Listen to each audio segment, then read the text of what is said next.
Minhas amigas, meus amigos, que a paz de Jesus nos envolva, nos inspire, nos fortaleça. Uma alegria estar aqui pela primeira vez na Casa Espírita Estudantes do Evangelho, também podendo conhecer o prédio da FEEGO.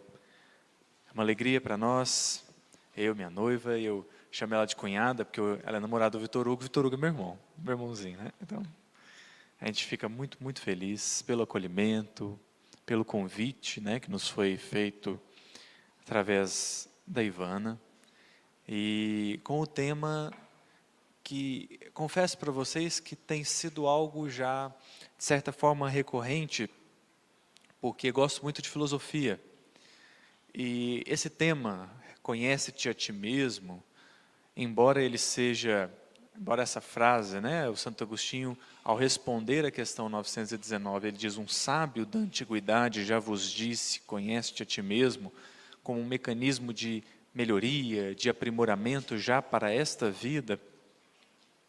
Embora essa frase, essa colocação anteceda Sócrates, porque Sócrates leu isso no oráculo de Delfos,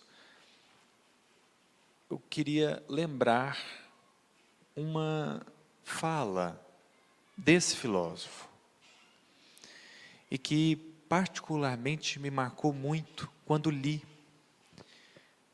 Sócrates, quando foi condenado a tomar cicuta, foi dado a ele a oportunidade de se defender. Não tinha advogado ainda, né? Aí ele podia se defender. E quando ele começa a narrar, quando ele começa a falar na sua defesa, ele vai explicar por que as pessoas ficaram com raiva dele. Por que ele incomodou tanto? O que é que havia em Sócrates que perturbava tanta sociedade a ponto de acharem que ele estava cometendo um crime? E convenhamos, ele não foi condenado a uma pena leve. Era a morte. Ele então começa a dizer que, certa vez, ele foi ao oráculo de Delfos, e lá foi dito a ele que ele era a pessoa mais inteligente do mundo. E Sócrates não gostou disso. Ele se incomodou com isso. Porque ele não se achava a pessoa mais inteligente do mundo, a mais sábia do mundo. Então ele mesmo se propôs a encontrar alguém que fosse mais sábio que ele. E ele foi aos grandes sábios da Grécia, aos políticos, aos generais, aos poetas, aos artesãos. Então ele foi no melhor político, ele foi no melhor general, ele foi no melhor poeta, ele foi no melhor artesão, para encontrar alguém que fosse mais sábio que ele. Por que ele fez isso? Porque ele olhava para ele e falava assim: eu não sou mais sábio, tem um punhado de coisa que eu não sei. Tem um monte de coisas que eu desconheço.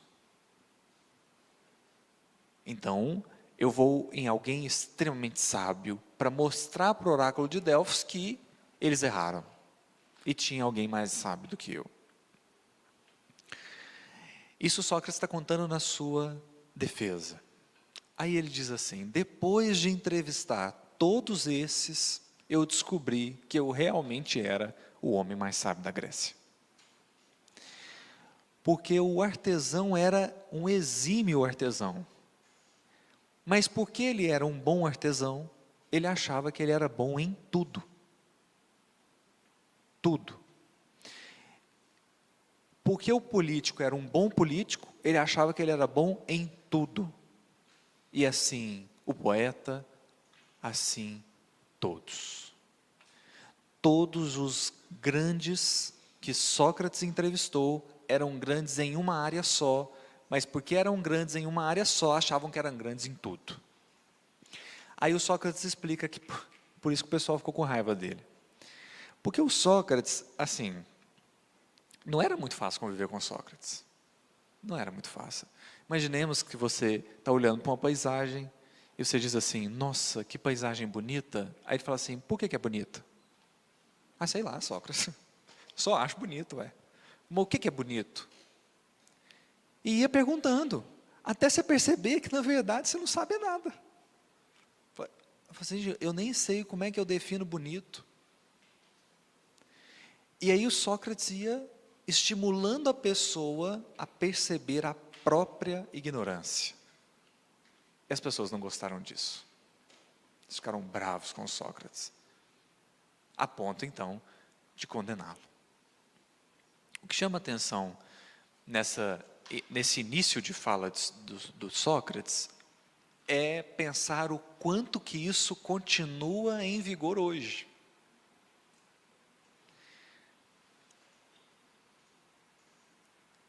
É curioso a gente observar isso. Então, você vê uma pessoa que é um músico muito bom. Aí ele faz a apresentação dele, mas ele se incomoda se alguém quer ensinar algo para ele. Porque ele acha que ele é tão bom como um músico, então ele deveria ser bom em tudo. Você vê que, por exemplo, eu conheço muita gente que é expositor, né? Aí você vê que o expositor ele tem dificuldade de sentar na cadeira do aprendiz para algumas coisas. E às vezes prefere fingir que sabe do que aceitar a própria ignorância. Talvez o exemplo fique mais claro se a gente pensar na relação de jovens e adultos, e talvez uns adultos mais idosos. E eu vou dizer da minha parte. O jovem, vou dizer assim, de uns 30 anos para baixo, tem muita facilidade com tecnologia. E tem mesmo. Minha prima tem 6 anos de idade e ela é capaz de encontrar todos os conteúdos que ela quer no YouTube. Então ela tem muita facilidade. E por que isso? Porque o aplicativo, o sistema, ele é pensado para ser intuitivo, embora alguns aqui não vão concordar.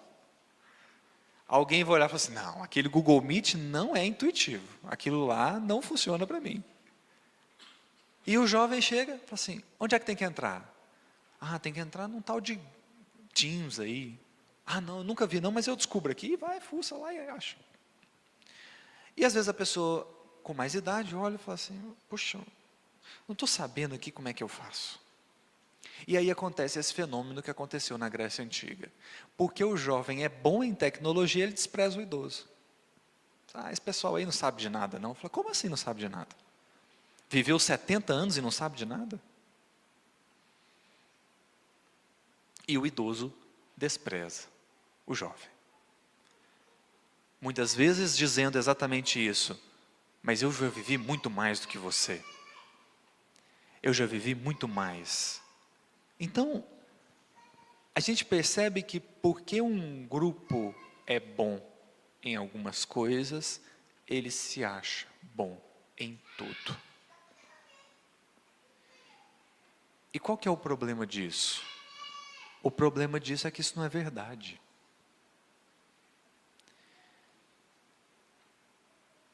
Então, qual seria o problema de admitir? Não sei. Qual seria o problema de um jovem ouvir o adulto dizendo assim, olha, não faz isso não, esse caminho não dá certo. Mas essa mentalidade antiga permanece. E aí a gente nota esse desprezo a conselhos, a opiniões, a ensinamentos. Como dizer assim, não, o médico está dizendo isso aqui, mas eu já assisti 13 vídeos no YouTube, eu sei que o que ele está falando não é verdade. Falo assim, mas os vídeos do YouTube fizeram um exame em você? Não. Então, eu sou muito bom em achar informações, mas talvez eu não seja tão bom em selecioná-las. Eu sou muito bom em manusear equipamento eletrônico, mas talvez na minha vida emocional eu sou uma criança e preciso de ajuda. De modo então que é partindo daqui que porque a gente queria discutir não só o tema Conhece-te a ti mesmo, mas buscando compreender a importância desse tema. Porque é profundamente libertador, quando nós aceitamos a nossa ignorância e dizemos ao outro assim: puxa, eu não sei isso, você pode me ensinar? Nossa, isso aqui eu realmente não domino. Porque veja, se estamos aqui com um propósito de evolução espiritual, o que é evolução espiritual? Achar que sabe, fazer de conta que sabe? Fazer de conta que já alcançou virtudes, conhecimentos que ainda não alcançou, ou alcançá-los de fato? E se eu ainda não alcancei, qual o problema de dizer? A coisa fica mais delicada quando a gente vai para o campo moral. Aí, eu acredito que não só fica delicado, mas fica, às vezes, até cômico. Até cômico. Porque você vê a pessoa que ela está se doendo de inveja, mas ela não é capaz de admitir. Todo mundo em volta dela percebe, mas ela não admite. O problema é falar que está sentindo ou sentir. Se eu fizer de conta que não existe, deixará de existir? Eu estou dizendo isso porque o espírita sofre um pouquinho desse jogo de aparências. E porque sofre com esse jogo de aparências é que tem muitos conflitos. Então hoje mesmo no congresso teve uma pessoa perguntando para o Andrei assim: olha, o espiritismo já está na minha cabeça, mas eu continuo pensando em suicidar. O que você pode falar para mim? Mas você esperava que porque ele entrou na sua cabeça, ele ia te mudar inteiramente? Assim vai acontecer, mas não de imediato. Então, os conflitos que muitas vezes nós espíritas vivemos puxa, mas eu já conheço isso, por que eu ainda não vivo isso? E a primeira resposta vai ser: porque você não se conhece. Porque você não se conhece, porque eu não me conheço. É por isso que eu sei um punhado de coisas, mas quando alguém me irrita, eu devolvo com agressão. Porque depois de conhecer a doutrina espírita, eu vou precisar me conhecer para saber onde é que a doutrina espírita precisa entrar dentro de mim. Então a gente lê lá o Homem de Bem, do Evangelho segundo o Espiritismo. Aquilo parece um insulto, porque depois de você bombar nos 17 itens que Kardec coloca, você fala assim: eu não pratico nenhum. Ele termina dizendo assim: não ficam aqui enumerados todos os caracteres do homem de bem, mas quem lutar por perseguir esses aqui já está no caminho. Assim, nossa, eu achei que esses 17 aqui já eram o homem de bem. Então o conflito que a gente vive é por tentar sustentar uma aparência que ainda não tem base consolidada dentro de nós. E quando eu digo base consolidada, eu estou dizendo sentimento.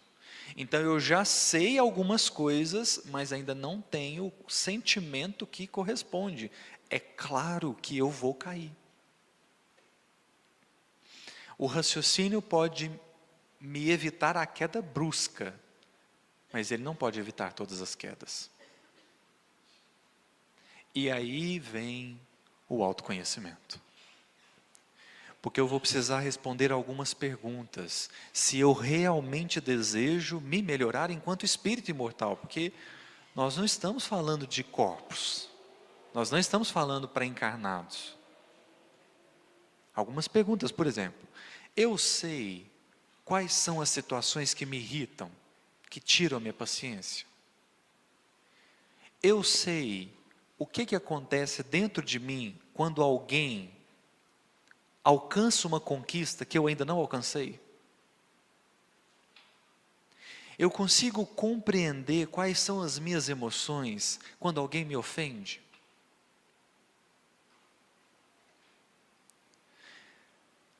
Porque isso vai nos levar aos pontos centrais da nossa encarnação. Isso vai nos conduzir a trabalhar com boa vontade todas as questões que a gente precisa trabalhar. Quando Jesus diz lá no Boa Nova para Ramã, no capítulo 3, que o sentimento é o mármore mais puro e o mais formoso, e a boa vontade é o melhor cinzel, ele está dizendo que a boa vontade é o melhor instrumento para transformar sentimento. Como dizer assim, olha, eu não dou conta de perdoar. Assim, tudo bem. Você tem boa vontade? Tenho. Eu falei, então começa a orar por ele. Falei, também não dou conta. Falei assim, então para de pensar mal para ele. Começar por aí. Mas eu preciso compreender o que está acontecendo dentro de mim. Eu não posso viver uma vida de aparências. Aparentar virtudes não é conquistá-las. Eu me lembro um dia que foi muito marcante para mim. Eu falo isso às vezes, né, em palestra. Eu acho que tem um espírito que a missão dele é abaixar minha bola quando ela está muito alta. Porque é impressionante. Assim, parece uma auto-obsessão. Teve um dia que eu acordei, estava escovando os dentes, aí eu senti que alguém se aproximou e perguntou assim, você está pronto? Aí eu falei assim, pronto para quê? Pensando, né? Isso acontece em milissegundos. Você está pronto? Eu falei assim, pronto para quê? Eu falei assim, para desencarnar e saber que você fez tudo errado. Eu falei, poxa, 8 horas da manhã, né? Eu estou indo trabalhar, gente, o que é isso? Me pega 7 horas da noite que eu estou indo dormir, eu faço uma prece, né? Para descobrir que você fez tudo errado. Eu falei assim, gente, mas eu estou tentando, né, acertar. Eu falei assim, mas a pergunta não é essa. É uma pergunta, não é uma acusação. Não está sendo dito que você está errando. Aí eu confesso para vocês que eu fiquei com aquilo na cabeça, falei assim, mas que diacho é isso, né? Desencarnar e saber que fez tudo errado. Aí eu entendi uma coisa. Que até quando a gente faz as coisas só porque alguém mandou a gente fazer, a gente espera a recompensa. Falta a gente querer um evangelho segundo os pedidos para dizer assim, não, mas aqui, ó, Kardec falou, eu fiz. A pergunta me conduziu a perceber que se eu não tiver o sentimento que me impele à ação, eu vou esperar alguma recompensa pela minha ação. Porque a resposta certa é, estou pronto, porque eu estou seguindo meu coração, mesmo que esteja errado.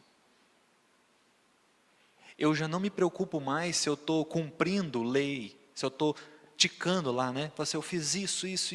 Não, eu estou fazendo porque está no meu coração. Eu estou fazendo porque eu estou sentindo de fazer. Porque essas são as coisas das quais a gente não se arrepende.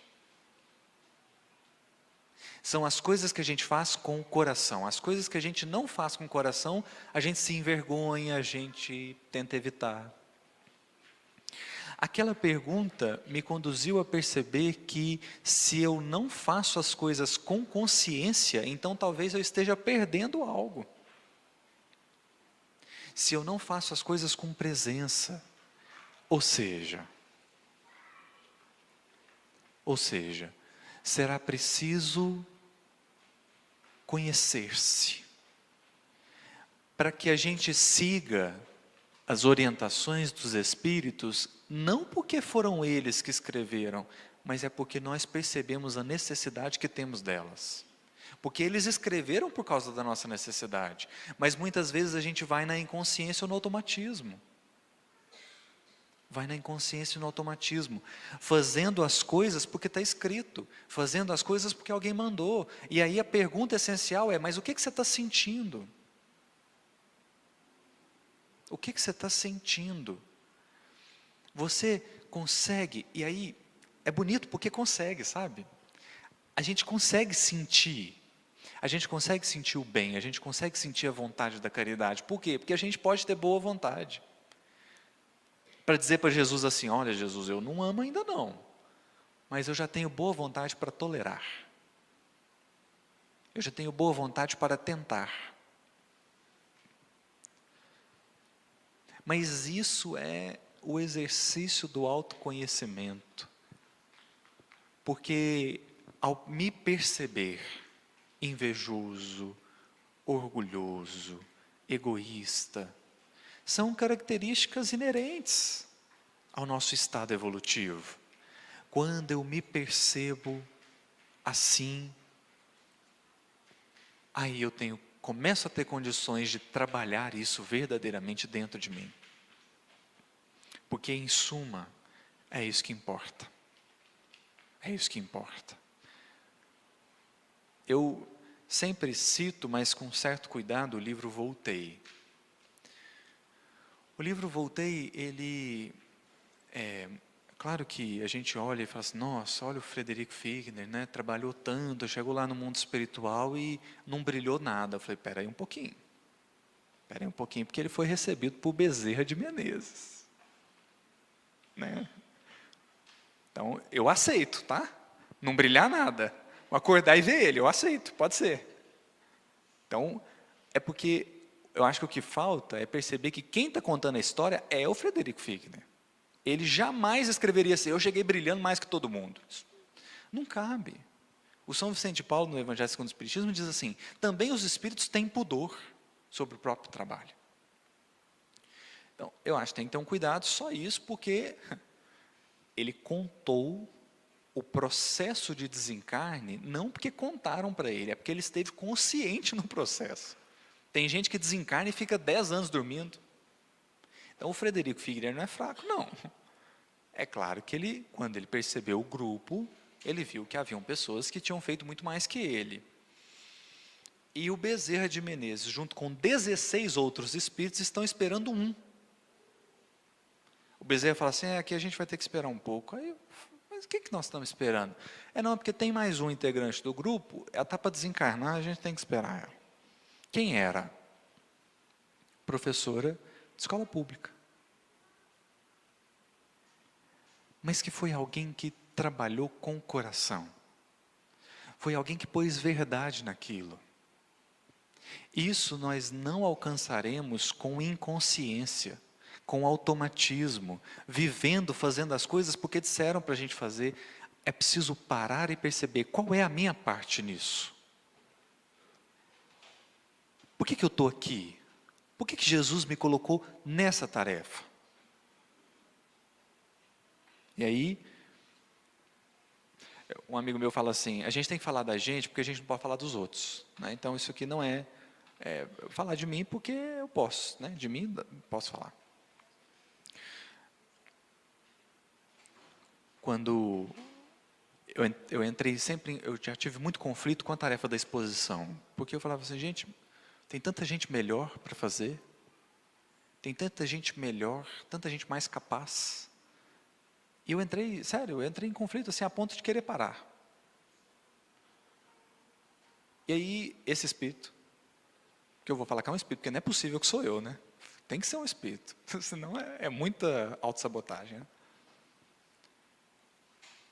Aí quando eu estava assim, pensando se continuava ou não, ele falou assim: escuta, mas você acha que a tarefa foi dada para você porque você já está capacitado para ela? Se você tivesse capacitado para ela, você estaria fazendo outra, para a qual você não está capacitado, porque aí você se capacitaria. Você está ali, é porque você não dá conta mesmo. Mas aí você vai dar. Aí você vai se esforçar. Aí você vai aprender. Aí você vai estudar. Aí você vai entrar em contato com muita coisa que está dentro de você. Aí eu entendi que quem está aqui falando não é o mais capaz. Não é o que sabe mais. É o que precisa mais. Assim, na exposição. Assim em tudo. Tudo. A tarefa é dada para quem precisa da tarefa. Então, o excelente exercício de autoconhecimento é onde a vida te colocou. Muitas vezes a vida coloca a gente num lugar que a gente detesta. Não é porque Deus quer ferir, é porque Deus quer revelar. Aquilo que você detesta revela algo sobre você. Porque esse é o grande exercício dos encarnados. Conhecer-se. Saber o que traz no coração. Porque a gente não veio aqui a passeio. E nem para salvar o mundo. Salvar o mundo é coisa do Cristo. Eu prefiro ficar na minha aqui.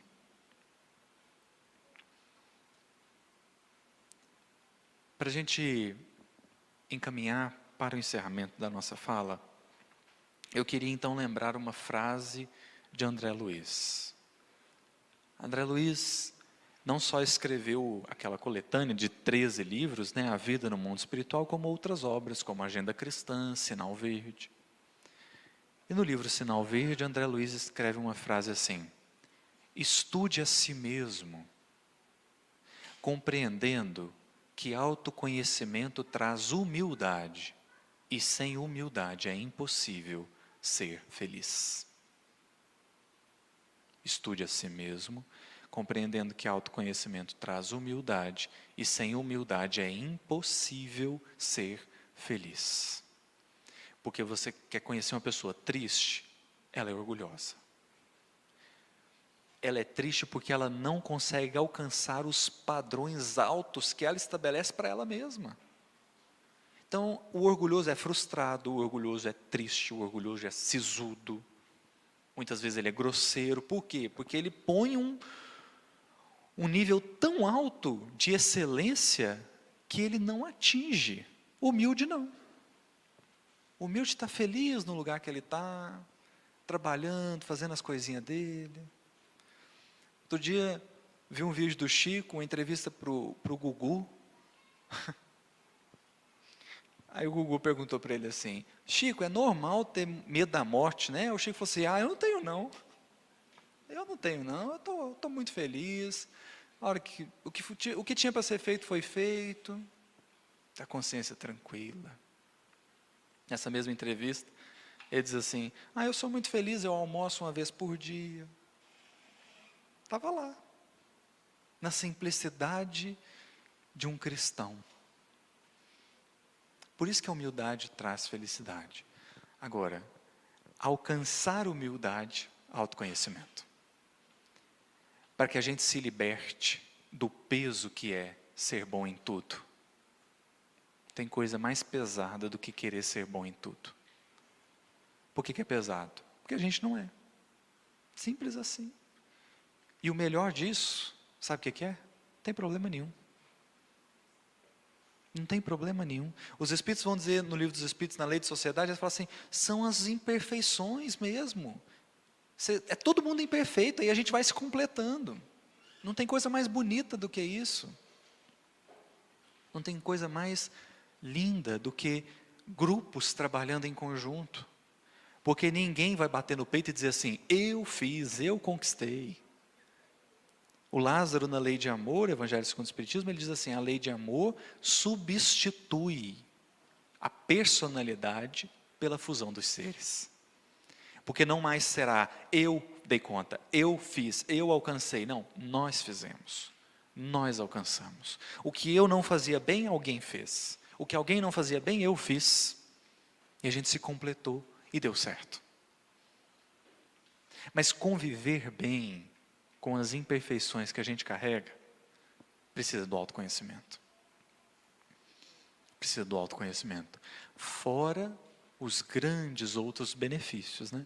Eu me lembro, quando eu recém retornei ao Espiritismo, eu nasci em família espírita, aí passei uns 10 anos afastado. 2016, eu retornei, 2017 eu entrei num curso de mediunidade no Centro Espírita Paulo Apóstolo, lá em Uberlândia. E o casal que coordenava o curso foram, até hoje, amigos muito queridos. E eles me ensinaram muito sobre muita coisa. Quando a gente estava estudando sobre o tema da obsessão, a gente tocou no tema do autoconhecimento. E eu, com toda a minha estreita capacidade de raciocínio, pensei assim, claro, o autoconhecimento é uma grande ferramenta contra a obsessão, porque eu vou me conhecer tão bem a ponto de distinguir o que é meu e o que não é. O que eu perceber que não é, eu falo obsessão. Aí o Mário, que era o que coordenava o estudo, falou assim, mas você acha que o seu obsessor vai te pegar numa coisa que já não tem em você? Então, eu sempre brinco, né? Eu detesto academia, mas com todas as minhas forças. Respeito quem vai, tá tudo bem, mas eu não gosto. Me faz mal mesmo, assim. Psiquicamente, né? Eu não saio bem. Se um dia eu acordar com vontade de ir na academia, eu ponho o meu nome no passe. O pessoal, tá grave a coisa aqui, reza aí para mim, porque está influenciado. O que o obsessor vai fazer comigo? Eu lembro que eu tinha vontade de dormir na casa espírita. Dormir. Queria morar na casa espírita. Aí, a médium da casa falou assim, meu filho, mas isso não é muito saudável, não. Você precisa ter sua vida. Eu falei, não, mas é tão bom ficar aqui. Eu falei, não, é mesmo, mas você precisa diversificar. Então, é claro que o obsessor vai te pegar na coisa que você mais gosta. Por quê? Porque a obsessão acontece no excesso. E aí, a gente começa a entender por que o autoconhecimento é extraordinário contra a obsessão. Qual é o seu excesso? Se um obsessor quisesse te influenciar, onde ele iria? Para alguns vai ser na política. Para outros vai ser na academia. Para outros vai ser no espiritismo. Porque ele vai te influenciar a ficar tão fechado na doutrina espírita que você não vai viver o espiritismo. Que foi o que a médium quis me alertar. Assim, olha, você está querendo dormir aqui, do que você está fugindo? Do que você está fugindo? Aí o Mário me ensinou. Ele falou assim, o autoconhecimento vai te revelar as suas imperfeições, para que você comece a tratá-las. Aí você fecha as portas. Você fecha os canais da obsessão, porque você vai cuidando. O obsessor, ele ia te influenciar a gritar com a pessoa, mas você já está se educando. Você fala assim, eu não preciso gritar. Eu já percebi que toda vez que eu grito, não dá certo. Eu já percebi que toda vez que eu sou violento, eu não alcanço o objeto desejado ou o objetivo desejado. Então, quando nós estamos falando de autoconhecimento, não é para apenas identificar as fragilidades, as imperfeições, as incapacidades. É também para isso. Mas é porque o autoconhecimento abre as portas para a autoaceitação. A autoaceitação abre as portas para a autotransformação. E a autotransformação nos ajuda a sermos pessoas melhores, que no final das contas é o objetivo. É o objetivo. Conhece-te a ti mesmo, portanto, não é um exercício de palavrório. Não é uma técnica. Não é uma teoria para a gente se aprofundar. É um exercício para a gente fazer. E eu encerro lembrando a pergunta que o Mário me fez. Se um obsessor quisesse te influenciar, onde ele iria? Comece por aí. Eu agradeço a sua atenção, a sua paciência, a sua presença, mais uma vez ao convite, e que Jesus nos abençoe e nos fortaleça sempre.